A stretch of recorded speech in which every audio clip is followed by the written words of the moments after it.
Alright guys, I'm going to give you a video rundown of how aim assist works. Aim assist is a common mechanic found in first-person shooters on console because the thumbstick aiming isn't quite as accurate as aiming with a mouse. Now you'll notice as I'm aiming at my brother here, when I move left and right, my reticle is magnetized towards him.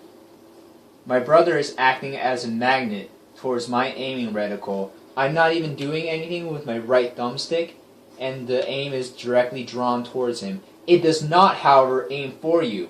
Watch, when I'm just aiming down sights at my brother and he's moving left and right, and I'm not doing anything, I'm not pushing my thumbstick, the reticle doesn't aim for you. So it's aim assist, not auto aim. You have to be actively doing something to control your aim for the aim assist to kick in. Now watch as I aim at my brother, okay? I am going to max out the joystick in one direction. I have my hand cam on so you can see it really easily. So I'm going to max out my joystick, and you'll notice that as my aim approaches my brother, the aiming slows down to allow me to target him a lot easier. So for a few frames, when my aim was directly on my brother, you can see my joystick is maxed out in both directions. I'm moving as possibly as fast as I can move. The aim slows down and makes it easier to track him. Now watch as my brother moves from side to side.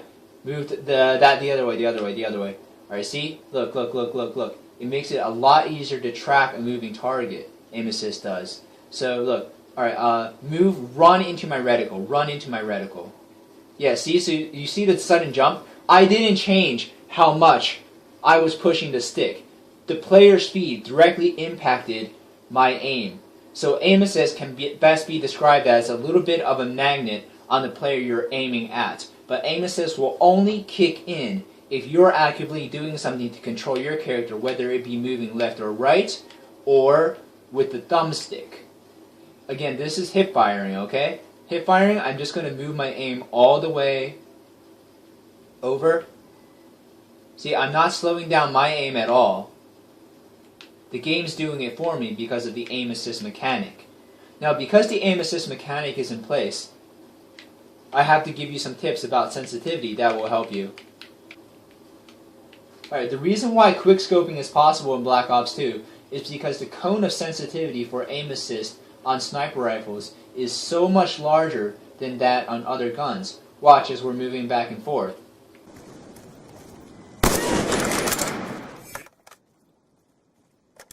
Okay, now physically, watch, I'm doing the same exact thing I did, slow down.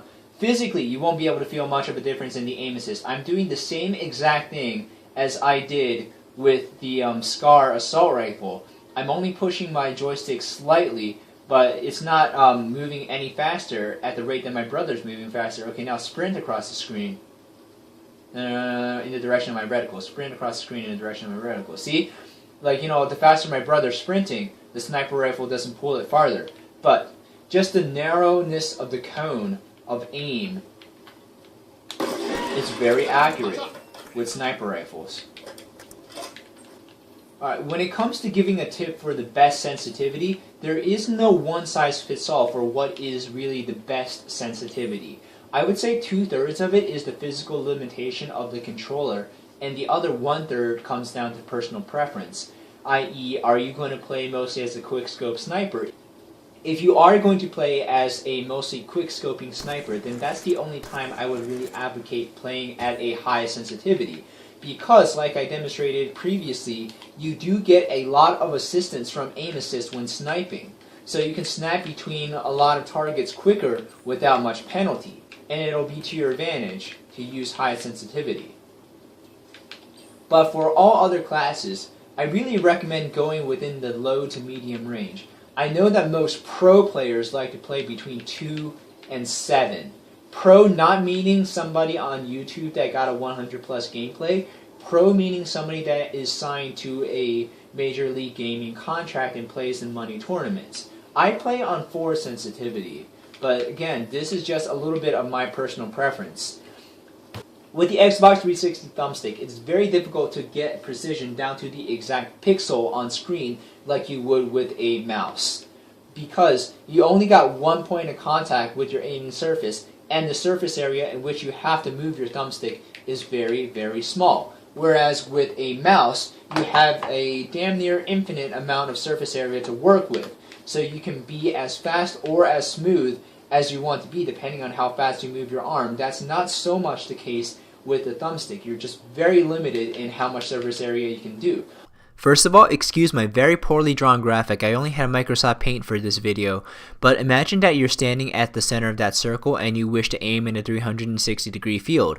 On the left, you're playing at a 4 sensitivity, a very low sensitivity, and on the right, you're playing at a 14 sensitivity, the highest that it can get to. You get more precision on the low sensitivity settings for the same physical distance that you move your thumbsticks, because the controller tracking picks up more points along that field of view to aim within the same field of view as the highest sensitivity. You won't fight aim assist as much when you're playing on a low sensitivity, and you can be more precise on specific targets.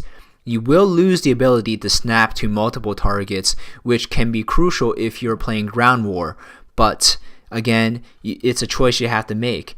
It's personal preference part of the deciding what sensitivity to use. It's the popular and easy thing to say that a higher sensitivity is better because you can do everything that you can on a lower sensitivity faster, but you can be even more precise faster if you're playing on a lower sensitivity because of the reasons I've showed you. Alright, the next thing that you guys might want to consider is aim inversion. So I'm going to go to the options menu.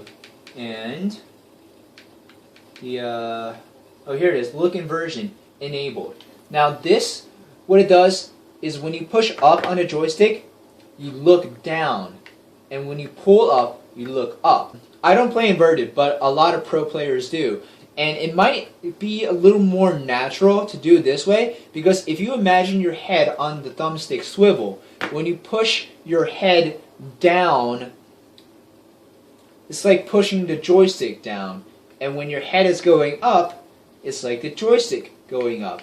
Again, it may be more intuitive this way. You'd have to test it out and see, but I like to think of my reticle as related to the joystick, where if I push up on a joystick, my reticle goes up, and if I push down on the joystick, my reticle goes down. Instead of thinking of the character as, like, you know, me having the head on screen.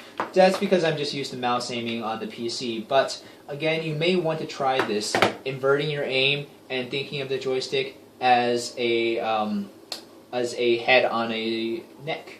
On screen is a quick summary of what I talked about in this video.